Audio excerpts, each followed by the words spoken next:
Lukas Kuzma ved komandas cīņā poļu tiesnesis, kurš pirms 2 nedēļām tiesāja maču ar Latvijas U21 cīņas dalību Vācijā pret Vācijas šodienas mačā.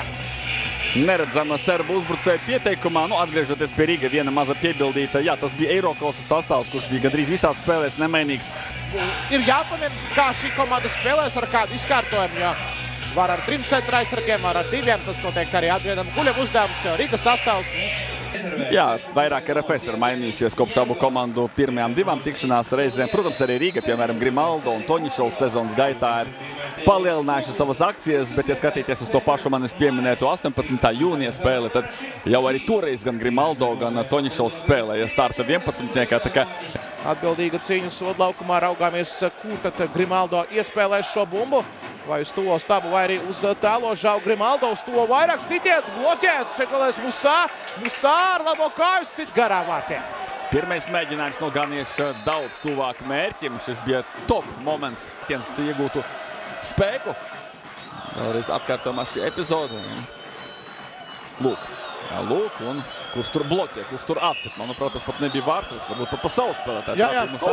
Kaunieks RL, ko Jan krāpa muguru, arī diezgan sapīgi Ganietim. Ganietis arī pazudējis līdz ar ko pozīciju.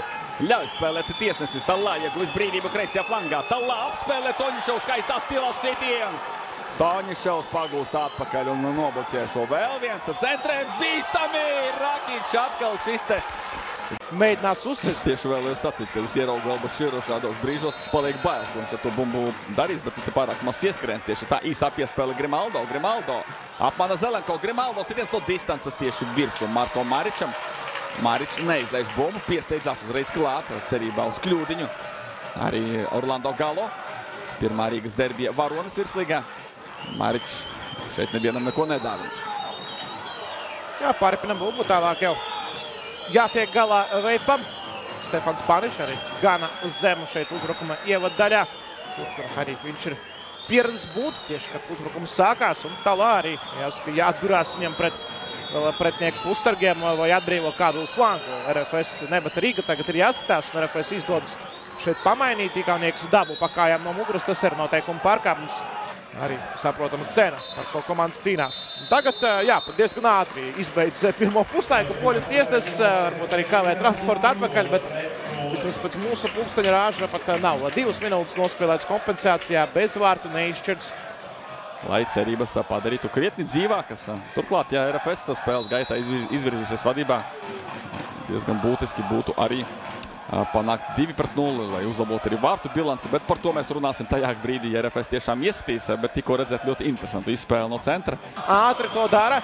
Arī tagad pēdējās epizodēs labajā flangā jau Rakičs arī kopā ar savaļnieku atpakaļ Paničam. Paničs nestīs no distances, pieslēgs uzbrukumam arī Lipušķekam, bet šeit nevēlas problēmas ir Talāt. Ārpus kadras Lipušķeks!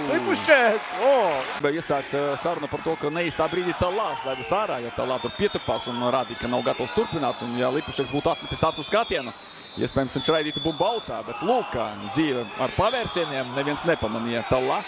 Likstas. RFS tieši šajā vakarā, un ar to kādam gariem ir jābūt, un Žiga Lipušķeks visdrīzāk par tādu kļūs, bet Lipušķeks zaudē bumbu arī pārkāpuma nav, un ieslēdz Meisa Djobs, viens pats, viņš brīvs šajā malā.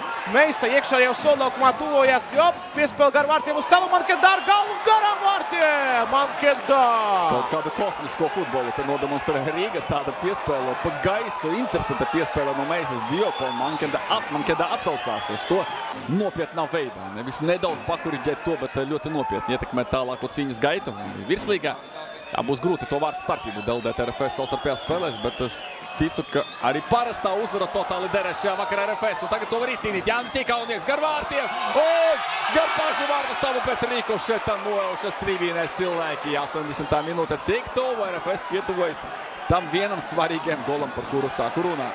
Tagad tā, vērtīga darbība Marko Regžam, visu uz priekšu arī dodas Rīga spēlētāji, viens pats te no savas laukuma puses tālo piespēli gatavo Elbašīrs un Goms, un tieši tā cīņā Regžam pret Paniču vēl iegūtas sekundes, iegūta bumba Rīga komandai, un Maksims Toņišovs arī uz flangu var vilkt, piespēli gar vārtiem, Regžam iekšā sodlaukumā sitiens, Marko garām vārtiem, un tagad pēdējā iespēja šajā sezonā RFS komandai ir sākusies. Jā, šis moments radās tādēļ, ka Toņišovs nonācis sprukās var teikt, mēģināja trāpīt par RFS spēlētājiem, lai nopelnītu autu vai stūri, un RFS 2 sedzēji izvairījās, kā tautas bumbā, kad spēlē pavēra vaļā bumbai šo ceļu. Un galu galā tā nonāca līdz Regžam, bet arī RFS grūti kaut ko pārmest. Un nevajadzēja to piespēlu bloķēt, jo tad būtu vēl standarts Rīga komandai.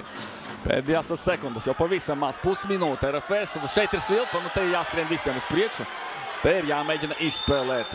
Nu, ko nozīmē izspēlēt? Vienkārši dabūt bumbu soda laukumā. Tomēr šādi izspēlē RFS, negatavo garo. Marš izskatās, ka nebija gaidījis, ka viņam vispār iedos piespēli. Viņš gaidīja, ka būs vienkārši uz priekšu, visi sodlaukumā.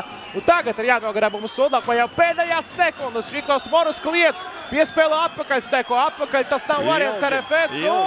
Tas būs viss, tūlīt tas būs viss. Vai tomēr pēdējo centrējumu? Nu jācentrē, ko dara Radžvī, ko gaida RFS futbolisti. Veips. Un tas arī viss. Lūdzu. Un šādi beidzas RFS cerības šajā Rīgas derbijā ar uzbrukumu, kas pat līdz sitienam netiek, līdz centrējumam.